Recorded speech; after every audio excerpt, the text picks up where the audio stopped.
Now, students, let's study the cell division and cell cycle, the third chapter of this unit. दो chapter हमने पहले discuss किए कि cell क्या होती है, सेल के बारे में पढ़ा, सेल ऑर्गेनेल्स के बारे में पढ़ा, and then biomolecules which are present in the cell के बीच में, साइटोप्लाज्म के बीच में जो बायोमोलिक्यूल्स होते हैं उनके बारे में हमने पढ़ा. अब जो थर्ड चैप्टर है, that is the cell division and cell cycle. Now students, every organism, whether they are the largest or the smallest one, that start their life cycle from a single cell. कोई भी एक organism है, चाहे हम आप, human being, elephant, बड़े से बड़ा पेड़ पौधे, plants, they can start their life cycle from a single cell, which is known as the zygote. कोई भी ऑर्गेनिज्म जो है वो एक सिंगल सेल से जो है वो अपना लाइफ साइकिल जो है वो स्टार्ट करता है, जाइगोट से जो है वो स्टार्ट करता है. तो फिर एक सेल से किस प्रकार से ये पूरा ऑर्गेनिज्म जो है वो बन जाता है, इतने बड़े जो ऑर्गेनिज्म है, how they are formed. That is formed because of the cell division, continuous cell division that occur in the single cell. इस सिंगल सेल के बीच में जो कंटिन्यूसली सेल डिवीजन होते रहते हैं, इन सेल डिवीजन की वजह से जो है वो एक मल्टी सेलुलर ऑर्गेनिज्म जो है वो बनता है. क्या मतलब हुआ इस चीज का कि भाई एक सिंगल सेल है, इस सेल ने ग्रो किया, कोई भी सेल बनती है वो ग्रो करती है, ग्रो होने के बाद जो है वो क्या करती है, डिवाइड करती है. जब डिवाइड करेगी तो एक सेल से जो है वो दो सेल जो है वो बनते हैं. ये सेल जो है वो फिर से जो है वो ग्रो करते हैं, फिर से ग्रो करेंगे, और ग्रो करने के बाद जो है जब ये फुली मैच्योर हो जाते हैं, देन दे अगेन डिवाइड. ये फिर से डिवाइड करेंगे तो 2 से 4 सेल बन जाएंगे, 4 से 8 बन जाएंगे, 8 से 16 बन जाएंगे. तो इस प्रकार से जो है ये सेल डिवीजन जो है वो कंटिन्यू रहता है और एक पूरा जो है वो ऑर्गेनिज्म बन जाता है. इसमें से कुछ एक सेल जो है जो है वो मैच्योर हो जाते हैं, उनके बीच में सेल डिवीजन नहीं हो पाता है, कुछ एक जो है वो उनके बीच में सेल डिवीजन होता रहेगा. ये बात नहीं, कुछ और कॉन्सेप्ट है, इसको हम बाद में पढ़ेंगे. तो सेल डिवीजन और सेल साइकिल जो है वो क्या हुआ, cell cycle and cell division, इस प्रकार से हम लोग बोलेंगे. लिखा है cell cycle and cell division, cell and cell. तो ये जो प्रोसेस जो है ये कंटिन्यूसली चलती रहती है, यानी कि सेल है, सेल ग्रो करेगी, ग्रो करने के बाद डिवाइड करेगी, डिवाइड करने के बाद जो डॉटर सेल्स आएंगे वो फिर से ग्रो करेंगे और वो फिर से जो है वो डिवाइड करेंगे. यानी कि ये पूरा एक साइकिल है, क्या, ग्रोथ, डिवीजन, ग्रोथ, फिर से डिवीजन, जो चलता रहता है. इसलिए जो है वो इसको सेल साइकिल बोलते हैं. यानी कि सेल साइकिल मीन कि ये जो all the changes, all the sequence of all the changes, ये एक sequence है सारी changes का, that occur during the cell growth and cell division. जो कब होता है, वो जो सेल ग्रोथ और सेल डिवीजन के टाइम पे होता है, उसको जो है हम सेल साइकिल बोलते हैं. यानी कि what is the definition of cell cycle? Cell cycle, the sequence of changes that takes place during the cell growth and cell division. उसी को हम लोग जो है वो सेल साइकिल बोलते हैं. ओके, तो अगर हम ध्यान से देखें तो जो सेल साइकिल है उसके जो है वो दो फेस हम लोगों को जो है वो देखने को मिले. वो क्या देखने को मिले भाई, एक जो है वो सेल ग्रोथ और दूसरा आ गया सेल डिवीजन. ये जो सेल ग्रोथ वाला फेस है, तो this cell growth and cell division is very essential. ये जो है वो बहुत जरूरी होता है सभी ऑर्गेनिज्म के लिए, to multiply and their number become millions, they become millions in number. जो डॉटर सेल्स हैं वो इस प्रकार से रीडिवाइड जो है वो बार बार ग्रोथ और डिवीजन के बीच में जो है वो एंटर करते रहते हैं और इनका नंबर जो है वो बहुत ज्यादा हो जाता है. तो जो सेल साइकिल है, अब हमने बोला cell cycle is divided into two phases. इस सेल साइकिल के जो है वो दो फेस हैं. वो कौन कौन से है? एक है सेल ग्रोथ एंड दूसरा सेल डिवीजन।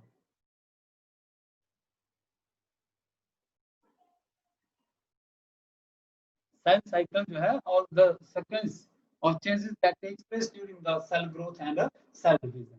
किसी भी सेल के बीच में पहले वो ग्रोथ फेज के बीच में एंटर करती है and then that enter into the cell division. जो सेल ग्रोथ होता है, सेल साइकिल जो हम लोगों ने पढ़ा, उसके हमने दो फेज पढ़े। तो जो सेल ग्रोथ है that is also known as the interphase. इसको जो है हम लोग क्या बोलेंगे? इंटरफेस। इंटरफेस बीच वाला फेस कौन सा?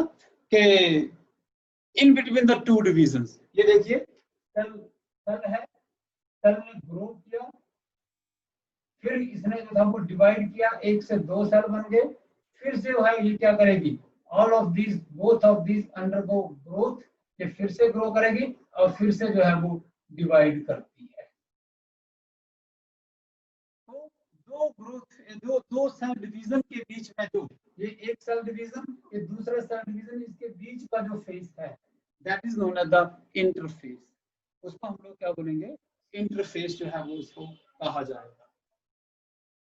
ओके भाई, इंटरफेस के बीच में साधारण से शब्दों में कि सेल जो है वो ग्रो करती है। It increases in its size as well as the various kind of material which is present in the cell. Cell के बीच में कोई भी जो मटेरियल होता है उसकी जो है वो सिंथेसिस होती है, चाहे सेल ऑर्गेनेल्स हो, they become double in number. उसके बीच में डीएनए हो, वो भी जो है वो डुप्लीकेट होकर के डबल हो जाएगा। इसके बीच में जो प्रोटीन्स होते हैं, माइक्रो मॉलिक्यूल, मैक्रो मॉलिक्यूल जो इसके बीच में होते हैं, दे also become large in amount. तो सेल ग्रोथ के बीच में जो है इसको हम इंटरफेस बोलेंगे, और various molecule they are synthesized as well as the cell organelles and DNA that get duplicated. DNA जो है वो डुप्लीकेट होगा। और सेल डिवीजन के बीच में it is also known as the M phase. इसको हम लोग एम फेज भी कहते हैं, या इसको डी फेज भी बोलते हैं, D phase. In this case cell जो है वो डिवाइड करती है and give rise to the daughter cells. और इसके दो पार्ट होते हैं, एम फेज के भी दो पार्ट होते हैं, कैरियोकाइनेसिस। कैरियो का मतलब होता है nucleus, division of nucleus, and then cytokinesis.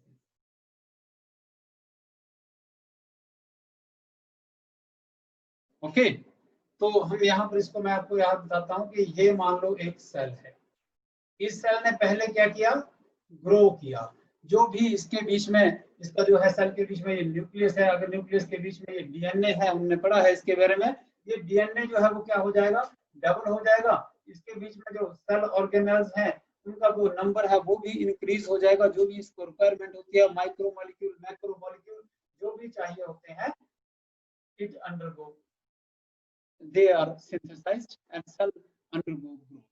तो सेल जो है वो ग्रोथ कर जाती है, और ग्रोथ करने के बाद हमने बोला कि it enter into the M phase, जिसके दो भाग होते हैं। First of all the division of nucleus. Division of nucleus के एक न्यूक्लियस के किस प्रकार से जो है वो दो न्यूक्लियस बनते हैं? कैरियोकाइनेसिस, जिसको हम क्या बोलेंगे? कैरियोकाइनेसिस। और उसके बाद इसके बीच में जो साइटोप्लाज्म होता है, उसका भी जो है वो डिवीजन होगा। किस प्रकार से होगा वो हम पढ़ेंगे। तो that is known as the cytokinesis, the division of cytoplasm. तो इस प्रकार से जो है वो सेल साइकिल जो है वो दो भागों में हमने बांटा, और सेल ग्रोथ को हमने बोला इंटरफेस, और सेल डिवीजन को हमने बोला एम फेज और डी फेज। और जिसके आगे हमने फिर से दो भाग बढ़े, कौन से? Karyokinesis and cytokinesis. Now the first of all let's study this interface। आज हम इंटरफेस के बारे में जो है वो पढ़ेंगे।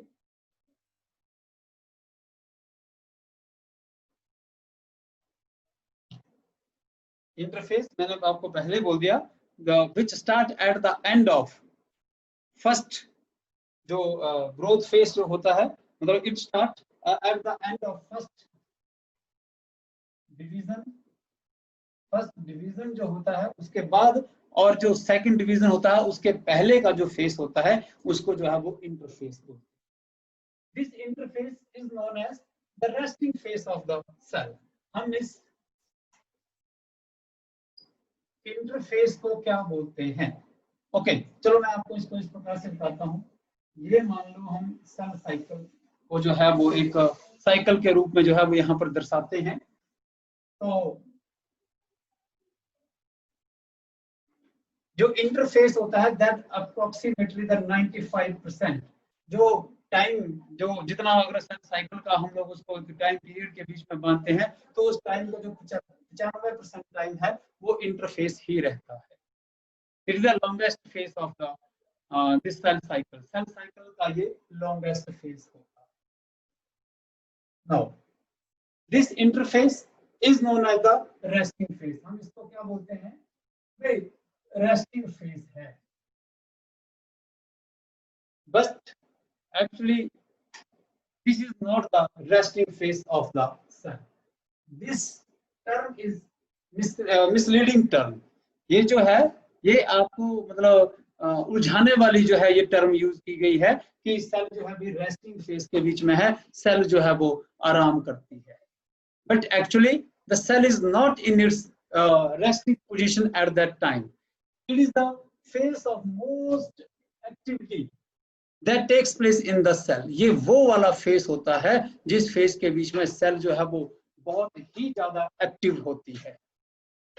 इसलिए अब क्यों एक्टिव होती है उसका हम रीजन वन बाय वन कर करके जो है वो देते हैं यहाँ पर कि why the cell is most active during this phase and it is not resting phase.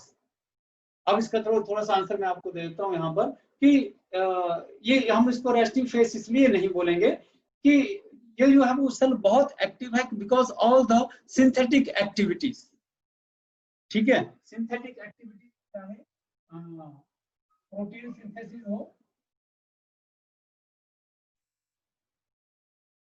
Synthesis हो, डीएनए रेप्लिकेशन हो, DNA duplication, the process of formation of DNA from DNA is known as replication. तो हम उसको replication भी लिख सकते हैं simple, या डीएनए डुप्लीकेशन बोलो।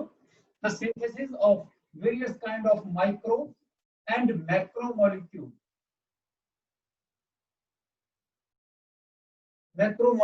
which are required for the growth of the cell. They are synthesized and the cell organelles and various kind of enzymes. वैसे तो प्रोटीन सिंथेसिस के बीच में ही आ जाएगा, एंजाइम भी इसको हम काट देते हैं। Cell organelles they also become double, जितने मात्रा में चाहिए होते हैं डबल ट्रिपल जो है वो उनका जो है वो सबका जो है वो सिंथेसिस जो है वो इसी फेज के बीच में होता है। तो देखो सेल कहाँ आराम कर रही है? ठीक है, it is the most active phase of the cell division जिसके बीच में बहुत ज्यादा जो है वो बहुत सारी जो है वो एक्टिविटीज जो है वो हो रही है। So this term is misleading term है, ये मिसलीडिंग टर्म है, आपको उलझाने वाली टर्म है कि भाई दिस इंटरफेस के बीच में सेल जो है वो रेस्टिंग फेज में होती है। It is actually the most active phase of the cell where the different kinds of activity that takes place, जिसके बीच में बहुत ज्यादा जो है वो एक्टिविटी जो है वो इसके बीच में होती है। Okay, understand? So now this let's divide this interface into the various parts. हम इस इंटरफेस को जो है फर्दर वेरियस पार्ट्स के बीच में जो है वो डिवाइड करते हैं, G1 phase, S phase and G2 phase. मतलब अब ये इंटरफेस, ये जो पार्ट है दैट इज द इंटरफेस। इसको हम लोग तीन भागों में बांटते हैं, 1, 2 एंड 3। ये एम फेज, इसको हम लोग एम फेज मान लेते हैं। और ये जो इंटरफेस बाकी ये यहां से यहां तक जो बचा इसको हम लोग क्या बोलेंगे? Interface. Interface is further divided into 3 parts, G1 phase, बीच में आएगा S phase and then G2 phase. G1 का मतलब हुआ गैप 1 फेज, S का मतलब हुआ सिंथेसिस फेज, S का मतलब हुआ सिंथेटिक फेज एंड G2 का मतलब हुआ गैप 2 फेज। G2 का मतलब हुआ गैप 2 फेज। अंडरस्टैंड? 3 भाग जो थे वो मैंने इसके बताए इंटरफेस के। तो let's now discuss that what happened during the G1, S and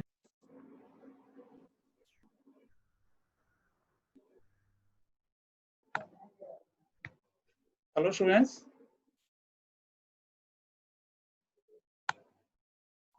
Now students, what happened during this G1 phase? इस फेज के बीच में जो है वो क्या हो रहा है, हम उस चीज को जो है वो डिस्कस करते हैं। तो first of all this G1 phase, here the size of the cell and the cell जो है that grow in its size, increase in the cell size and nucleus due to the high rates of biosynthesis। कि इसके बीच में जो है वो biosynthesis की प्रोसेस जो है वो होगी और cell size and the size of nucleus increases during this phase। इस फेज के बीच में ये दोनों काम जो है वो होंगे and or various kind of activities what happen, the pooling of amino acid, मतलब हम ये बोलेंगे कि यहाँ पर जो various material which is required for the synthesis of various kind of material, जो मैंने बोला यहाँ कार्बोहाइड्रेट बनेंगे, प्रोटीन बनेंगे, न्यूक्लिक एसिड बने, मतलब डिफरेंट काइंड्स के मटेरियल जो है वो यहाँ पर, तो उसकी ये प्रिपरेटरी फेज है, मतलब ये तैयारी वाला फेज है G1 फेज जिसको हम लोग बोलते हैं कि इसके बीच में जो मटेरियल है वो इकट्ठा होता है ताकि जो है वो सिंथेसिस हो सके वेरियस काइंड ऑफ सब्सटेंसेस की इन द एसिड। तो इसके बीच में क्या क्या होगा भाई, इसके बीच में जैसे कि जो अमीनो एसिड है वो सारे इकट्ठे होंगे, क्यों होंगे? For the synthesis of protein synthesis के लिए। एंड न्यूक्लियोटाइड जो है वो बनेंगे। न्यूक्लियोटाइड क्या बनाएंगे? न्यूक्लिक एसिड, डीएनए और आरएनए के लिए। अमीनो एसिड किसके लिए? प्रोटीन के लिए, डीएनए और आरएनए के लिए। और उसके बाद जो है synthesis of various kind of enzymes that takes place during the G1, okay, and various kind of macromolecules यानी कि आरएनए वगैरह जो है वो इसी फेज के बीच में बन जाते हैं। कार्बोहाइड्रेट, लिपिड, प्रोटीन्स, ठीक है, they are formed during this G1 phase। तो हम ऐसा बोलेंगे कि RNA, various kinds of protein and macromolecule, carbohydrate जो है वो चाहिए होते हैं यहाँ पर, तो वो सारे जो है वो यहाँ पर बन जाते हैं G1 फेज के बीच में। एंड जो क्रोमोसोम्स होते हैं न्यूक्लियस के अंदर, they are fully extended but there is no duplication of the chromosome, मतलब कि आरएनए डीएनए की रेप्लिकेशन नहीं होती है, वो पूरी तरह से जो है वो न्यूक्लियस के बीच में फैले। Now during the S phase, अब एस फेज के बीच में क्या होगा?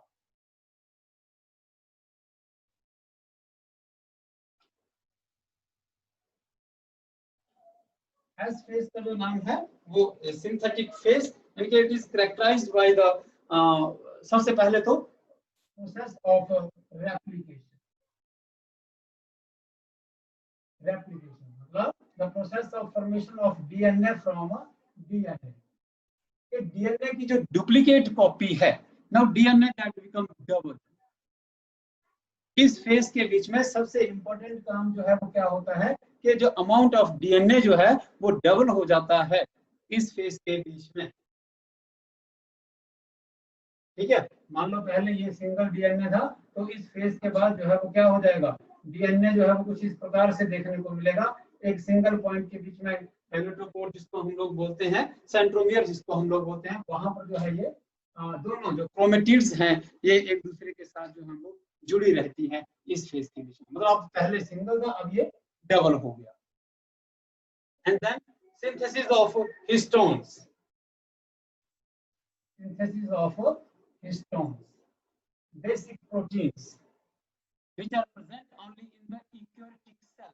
सिर्फ ये eukaryotic cell के बीच में पाए जाते हैं, इनकी जो है वो सिंथेसिस यहाँ पर जो है वो हो जाती है।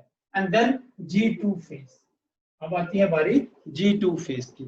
G2 फेज के बीच में क्या होगा? That is the synthesis of spindle protein and 3 type of RNA molecule, ATP molecule and लोगों ने यहाँ पर बोला किस चीज की? सबसे पहले तो यहाँ पर होगा स्पिंडल प्रोटीन, सिंगल प्रोटीन जो है वो इसके बीच में बनेंगे, and then 3 types of RNA, transfer RNA, messenger RNA and ribosomal RNA. They are found in the G2 phase, and then lots of energy cell division के लिए जो चाहिए होती है in the form of ATP that is formed, and then duplication of cell organelles. The various cell organelles होते हैं, they become duplicated. Duplication of cell organelles. Understand? तो ये सारे काम जो हैं वो किस फेज के बीच में जो होंगे, during the time of interface के बीच में ये सारे काम जो हैं वो हम लोगों को देखने को मिलेंगे. तो that's all student for today. आज के लिए जो है वो हम शुरुआत में सिर्फ इतना ही पढ़ेंगे. कल जो है वो हम एम फेज जो है वो स्टार्ट करेंगे. तो interphase is the longest phase of the cell cycle. मैंने आपको ये बताया, इंपॉर्टेंट चीज है ये. और इंटरफेस के बारे में जितना भी है वो हम लोगों ने आज पढ़ा. कल जो है हम एम फेज जो है वो स्टार्ट करेंगे कि how cell divide and what are the different kinds of division. अलग अलग प्रकार के डिवीजन जो है वो क्या होते हैं. Thank you. Hello students, let's discuss the G0 phase. What happened after the interface? When interface is completed, some of the cells divide, and after division they again enter into the G1 phase. क्या होता है कि interface जब complete होता है उसके बाद interface के बाद कुछ एक सेल्स जो होती हैं that entered into the M phase, वो M फेज के बीच में एंटर करती हैं और M फेज के बाद जो है that divide and give rise the daughter cells. वो daughter cell जो है वो बनाती है. But a few cells, लेकिन कुछ एक सेल्स क्या करती हैं कि जैसे M फेज के बाद अगेन उनको जो है वो G फेज में एंटर करना होता है. They enter into the G1 phase. वो ये सेल जो है वो G1 फेज में जाएगी, ये फेज भी G1 फेज में जाती है. लेकिन ये G1 फेज कंप्लीट करने के बाद जो है ये एग्जिट कर जाते हैं. the G1 phase and they do not divide further, but they remain metabolically active. ये metabolically active रहती हैं ये cells, but they do not divide further. So we call them these cells, they now enter into the G0 phase. ये cell अगर ये आगे चल करके डिवाइड नहीं करती हैं तो हम बोलेंगे कि ये सेल अब जो है वो G0 फेज के बीच में एंटर कर गई हैं. In case of plant cell के बीच में जो माइटोटिक डिवीजन जो होता है, cell division that's seen in the diploid cell. Diploid cell कि जो प्लांट सेल के बीच में हम लोगों को जो सेल डिवीजन होता है वो कौन से सेल्स में होता है, डिप्लॉयड सेल में देखने को मिलता है. But in case of plant cell, लेकिन प्लांट सेल के बीच में it is seen into the haploid as well as in the diploid cells. दोनों तरह की सेल्स के बीच में हम लोगों को जो है वो सेल डिवीजन देखने को मिलता है. Now let's discuss the M phase, जो which is the also known as the mitotic phase, या इसको हम लोग rotational division भी कहते हैं.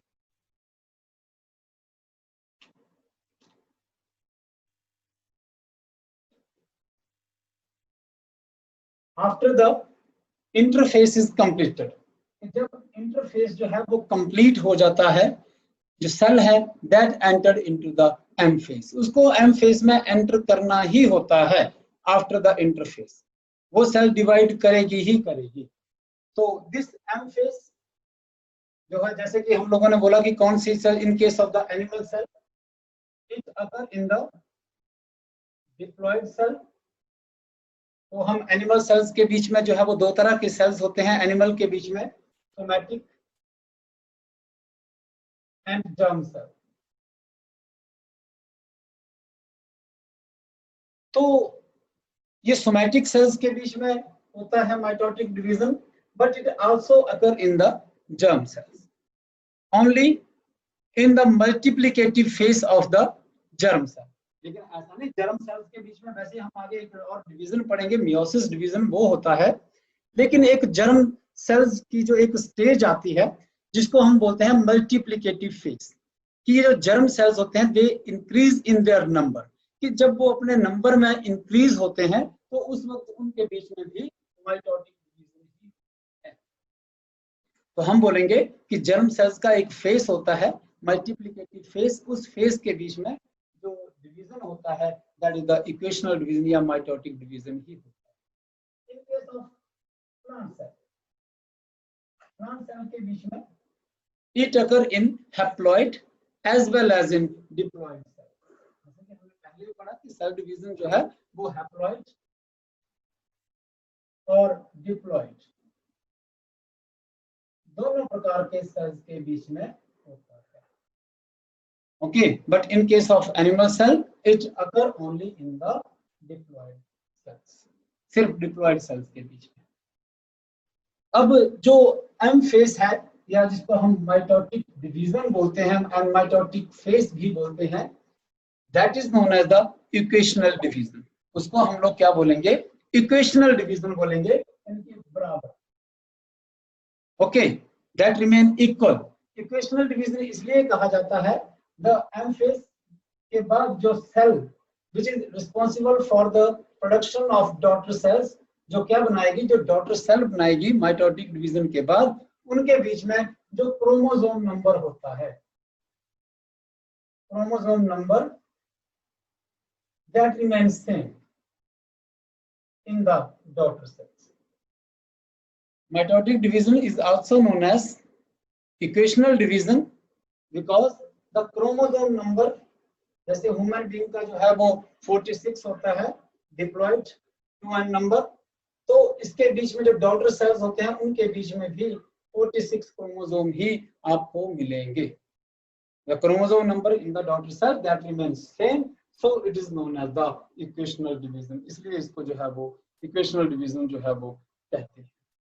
Now the various stages of the mitotic division, एक चीज और बता देता हूँ कि ये जो माइटोटिक फेज होता है सेल डिवीजन का, इसका जो टाइम होता है that remain different in the different species, कि कौन सी सेल कितने टाइम के बीच में जो है वो डिवाइड करती है, ये स्पीसीज स्पेसिफिक होता है। मतलब कि जो डिफरेंट स्पीसीज होते हैं उनके जो डिफरेंट काइंड्स के सेल्स होते हैं वो डिफरेंट टाइम जो है वो लेते हैं for the purpose of this. The various phases of the M phase, इस माइटोटिक डिवीजन के फेसेस कौन कौन से हैं? तो first phase is the prophase. Prophase is the longest phase,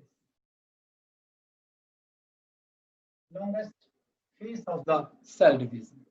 prophase के बाद आता है, प्रोफेज के बाद metaphase, then anaphase, and fourth number पे आता है telophase.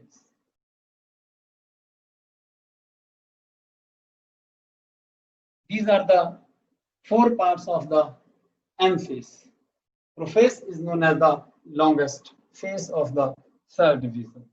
Now, what happened in the prophase? Now, let's discuss one by one. कि हम पॉइंट्स जो हैं वो लिखेंगे कि प्रोफेज के बीच में क्या होगा, और सेल आपको पहले किस प्रकार से दिखेगी, जब आफ्टर द इंटरफेस जब कंप्लीट होता है उसके बाद जो सेल आपको मिलती है, ये मान के चलते हैं हम लोग, that can have the nucleus in it. ये cell membrane and this is the nucleus.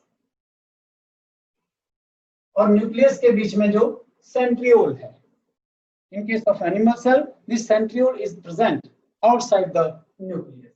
इस प्रकार से जो है वो न्यूक्लियस के बाहर जो है वो सेंट्रोसोम जिसको हम लोग बोलते हैं वो that can have the 2 centriole in it. इस प्रकार से ये न्यूक्लियस के बाहर जो है वो पाया जाता है। And nucleus can have the thread like structure. Nucleus के बीच में थ्रेड लाइक स्ट्रक्चर, और यहाँ पर न्यूक्लियस जो है वो आप लोगों को देखने को मिलेगा आफ्टर द इंटरफेस। इंटरफेस के बाद इस प्रकार से जो है ये आपको देखने को जो है वो मिलेगा आफ्टर द इंटरफेस। सेंट्रियोल भी हमारा डबल कर गया है, सेंट्रियोल जो है वो भी क्या हो गया है, डबल हो गया है। तो इस प्रकार की कंडीशन आपको इंटरफेस के देखने को मिलेगी। When this cell enter into the prophase, जब ये सेल प्रोफेस में एंटर करेगी तो क्या होगा, सबसे पहले the formation of aster, formation of asters. मतलब क्या होता है कि फॉर्मेशन ऑफ एस्टर की जो एस्ट्रल रेज होती हैं, ये जो, चलो मैं इसको इस प्रकार से बताता हूँ कि सबसे पहले तो ये सेंट्रियोल जो होते हैं they start moving from each other. ये सेंट्रियोल जो है ये एक दूसरे से दूर जाना जो है ये शुरू कर देते हैं। They start moving toward the opposite pole. इसी के बीच में आप सब हेडिंग लिख लो कि जो सेंट्रियोल है that start moving toward the opposite pole, एक दूसरे की पोल की तरफ को जो है, these are the poles, ये poles and this is the equator, ये equator and these are the poles, ये ऑपोजिट पोल की तरफ को जो है ये मूव करना स्टार्ट कर देते हैं। And what happen during their movements, जो साइटोप्लाज्म होता है सेल का, उसके बीच में ट्यूबुलिन डायमर होते हैं, प्रोटीन होती है, वो प्रोटीन जो है that is responsible for the formation of microtubules. कि जब ये एक दूसरे से ऐसे मूव करते हैं तो इन दोनों के बीच में क्या होता है कि इस प्रकार से microtubules which look like that of the rays, जो हमें किरणों के रूप में जो है वो किरणों की तरह जो है वो नजर आते हैं, इस प्रकार से रेज बनना जो है वो शुरू हो जाती है। These rays, ये जो आपको रेज नजर आती हैं, these are actually the microtubules, जो प्रोटीन के बने हुए धागे नुमा स्ट्रक्चर जो है वो देखने को मिलेंगे, which are known as the spindle fibers, जिनको क्या बोलते हैं, स्पिंडल फाइबर्स, ये बनना जो है वो शुरू हो जाते हैं। तो this is known as the formation of aster. हम लोग ऐसा बोलेंगे कि भाई इसमें एस्टर फॉर्मेशन जो है ये शुरू हो जाती है। उसके बाद जो सेकंड पॉइंट हम इसमें लिखेंगे वो आएगा condensation of the chromatin material. ये जो हम लोगों ने बोला है डीएनए, ये जो third like DNA which is present, धागों की तरह जो डीएनए न्यूक्लियस के बीच में है, इसकी कंडेंसेशन जो है वो शुरू हो जाती है। That start condensation.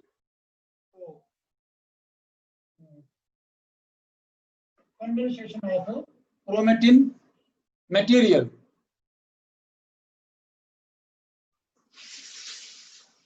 Condensation of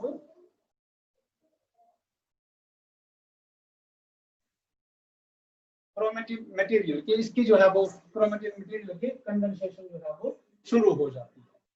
इसका मतलब कि हम लोग इंटरफेस के बीच में जो डीएनए न्यूक्लियस के बीच में होता है हम उसको क्रोमेटिन मटेरियल बोलेंगे। अब ये क्रोमोसोम के बीच में चेंज होना जो है वो शुरू हो जाते हैं।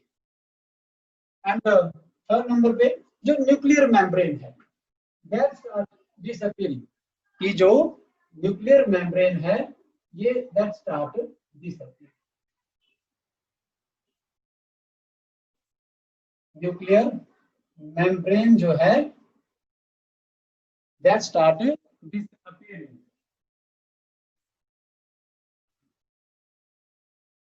न्यूक्लियर मेम्ब्रेन जो है वो डिसअपीयर होना शुरू हो जाती है। एंड फोर्थ नंबर यहीं पर लिख देता हूं, जो various kind of cellular structure है, जो साइटोप्लाज्मिक स्ट्रक्चर है, जैसे कि क्या, गोल्जाई बॉडी, न्यूक्लियस, न्यूक्लियस के बीच में पाया जाता है, nucleus, endoplasmic reticulum, these structure that start disappear। ये पूरी तरह से at the end of prophase के एंड तक ये पूरी तरह से जो है वो डिसअपीयर हो जाती है। और जब हम प्रोफेज के एंड के बीच में इस सेल को देखेंगे तो ये किस तरह से हम लोगों को नजर आएगी, प्लाज्मा मेम्ब्रेन, सेल मेम्ब्रेन, इसके बीच में न्यूक्लियस वगैरह कुछ भी नहीं रहेगा। एंड सिंपली ये जो हमारे क्रोमोसोम है दे आर गेट कंडेंस्ड, ये कंडेंस हो जाएंगे और ये इस प्रकार से हम लोगों को जो है थोड़े लंबे लंबे से जो है वो यहाँ वहां पड़े हुए जो है वो नजर आएंगे। And these chromosomes now they are seen to be present in the cytoplasm. There is no cell membrane around them and there is no nucleus. And और इसके साथ चीज जो क्या होगी और at the end of the this prophase ये हमारा जो सेंट्रियोल्स हैं they reach at the opposite pole और इसके बीच में जो स्पिंडल फाइबर्स होते हैं ये पूरी तरह से बन करके जो है वे इस प्रकार से पूरी तरह से ये बन जाएंगे और इसके बीच में जो क्रोमोसोम हमारे इधर उधर जो है ये पड़े होकर के जो है वो यहाँ पर इस प्रकार से। So this happened in the prophase stage. Now what happened in the metaphase? Metaphase stage के बीच में क्या होगा?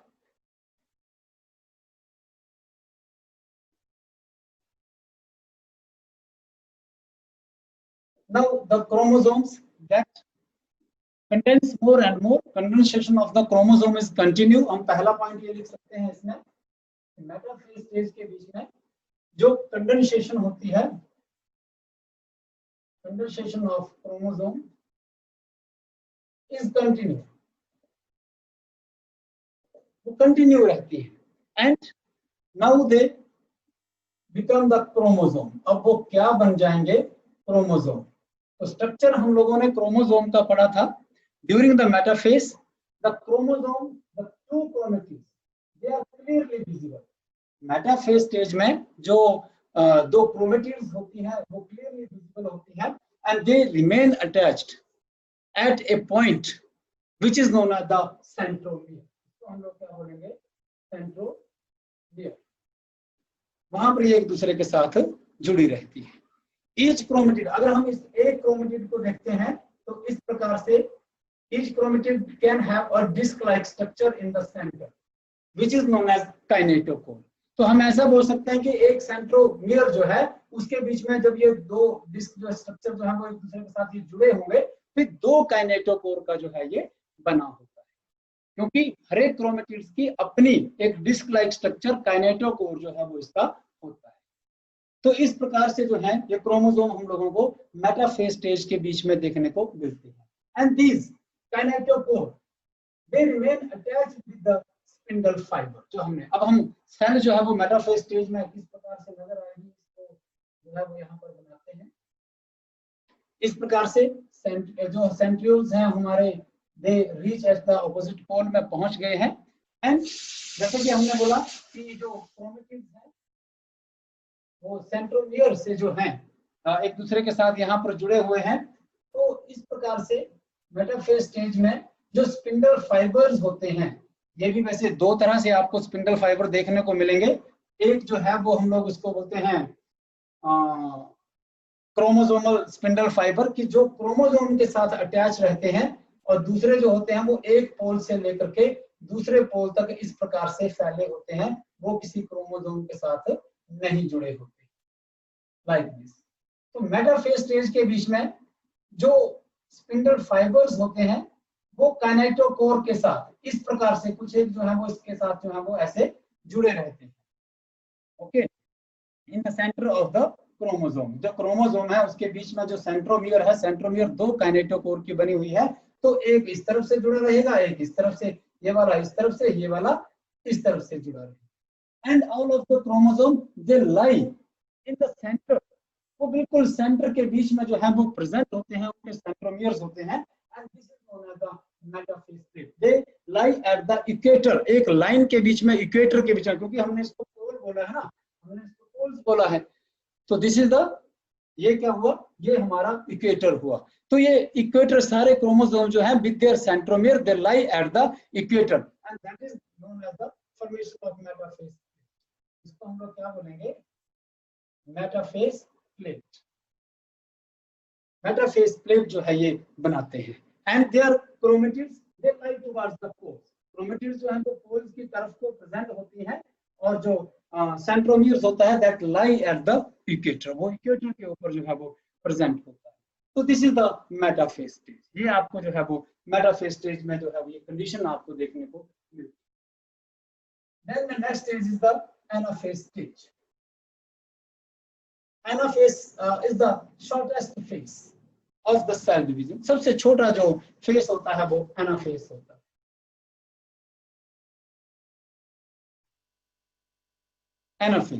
एनाफेज में क्या होगा कि जो क्रोमेटिड्स जो है they get separate from each other and they start moving toward the opposite pole away from the each other। क्यों मूव करेंगी? क्योंकि उनके साथ जो स्पिंडल फाइबर जुड़ा हुआ है वो उनको ऑपोजिट पोल की तरफ को जो है वो खींचता है। तो एनाफेज स्टेज में जो आपको सेल दिखेगी जब आप माइक्रोस्कोप के नीचे इसको देखेंगे,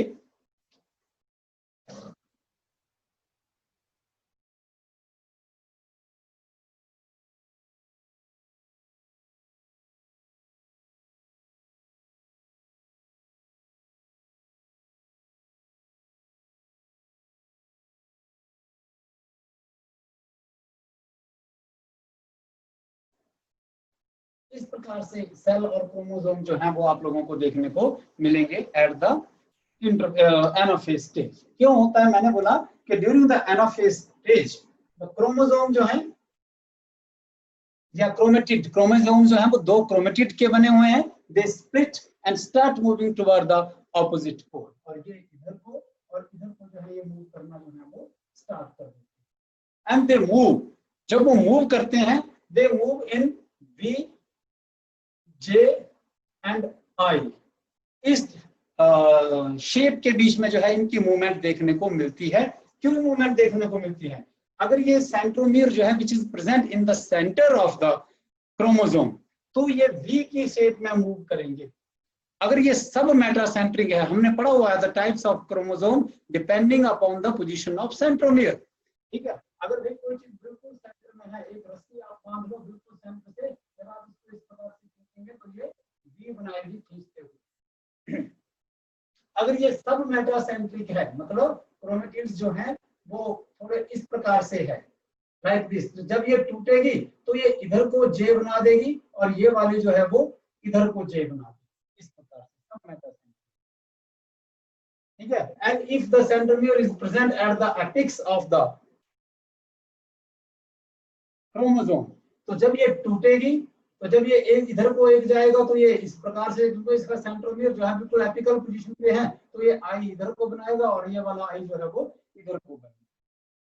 तो इस प्रकार से आपको तीन स्ट्रक्चर जो है वो देखने को मिलेंगे during the movement of chromosome during the anaphase stage.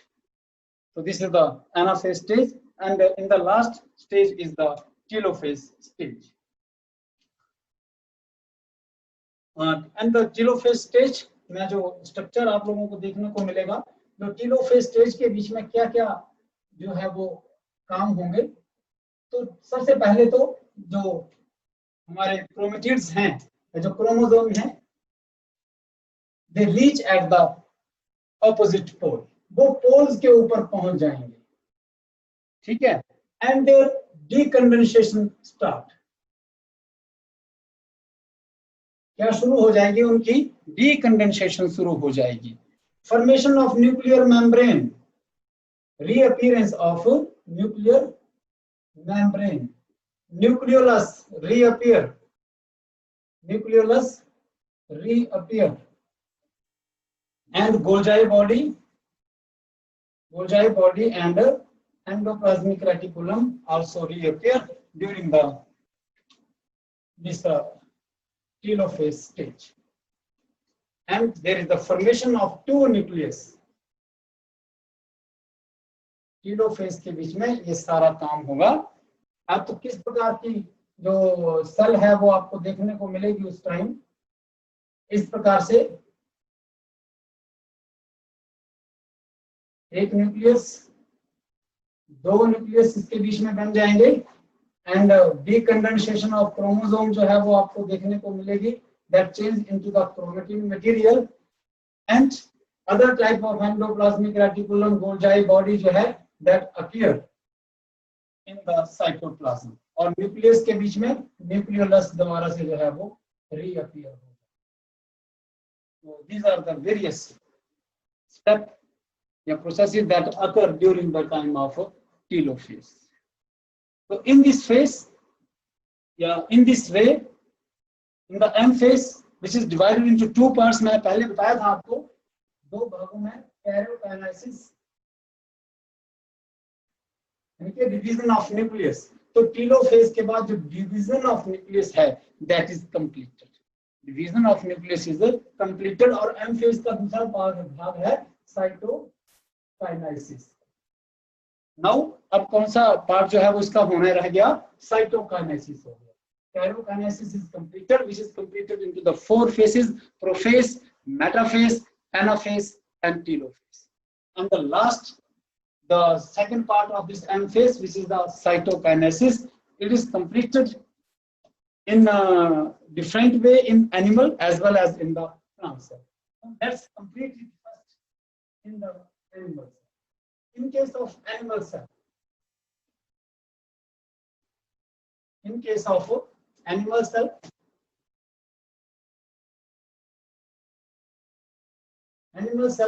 because of the formation of a cell furrow, एक cell furrow जो है वो बनता है, मतलब invagination of cell membrane takes place from outside toward the inner side, and it starts at the prophase metaphase.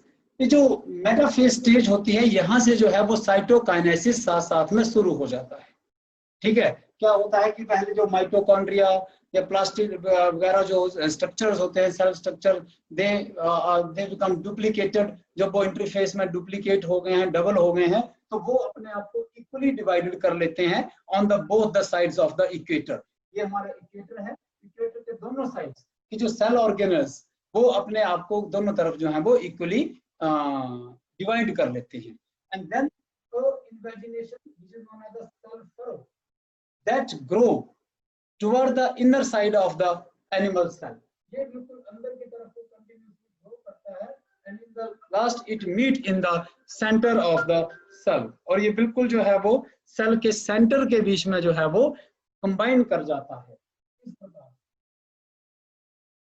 And that leads to the formation of two daughter cells, और वो दो daughter cell जो है वो बना देता है. But in case of plant cell, अगर हम मान करके चलते हैं plant cell के केस में, it doesn't occur as like the animal cell because of the presence of cell wall around the plant cell. Plant cell के चारों तरफ जो है वो क्या प्रेजेंट होती है, cell wall प्रेजेंट होती है. तो इसलिए जो साइटोकाइनेसिस है वो जैसे प्लांट सेल के बीच में होता है वैसे प्लांट सेल के बीच में नहीं होता है. It starts from the middle.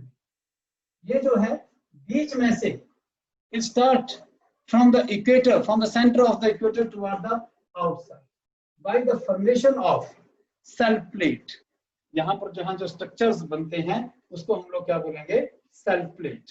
Cell plate formation से जो है वो ये स्टार्ट होता है in case of plant cell, and it occur toward the outside. बाहर की तरफ को जो है ये स्टार्ट होता है, and which grow towards the outward and meet the existing lateral wall. और ये बाहर की तरफ जाकर के lateral wall के साथ जो है वो मिल जाता है. that leads to the division of the plant cell into the two daughter cells. Now what is the importance? अब बात आती है importance of M phase. The M phase जो है that is very important for the growth and development. Growth and development. अब मैं बोलता हूं कि जो कोई भी इंडिविजुअल है, जैसे हम लोग हैं, उनका जो लाइफ साइकिल है, it start from a single cell which is known as the zygote. कहां से शुरू होता है, एक सिंगल सेल से जो है वो किसी भी ऑर्गेनिज्म का लाइफ साइकिल स्टार्ट होता है, that is known as the zygote. तो ये ग्रोथ एंड जो डेवलपमेंट है, that is because that happened because of the mitotic division in the cells. उसके बाद अब देख रहे हैं कि कोई छिपकली आप लोगों ने देखी होगी, लिजार्ड, उसकी पूंछ जो है वो कट जाती है, and after a few days that again regenerate. that regeneration that takes place because of the mitotic division, क्योंकि जो सेल रह गए हैं उन्हीं के बीच में डिवीजन होता है बार बार that leads to the formation of a new organ. Reappear, हम लोगों को पेड़ पौधों को कोई भी इंजुरी अगर हो जाती है वो घाव जो है वो ठीक हो जाता है because of the this mitotic division that is responsible for adding the more and more cell in that area.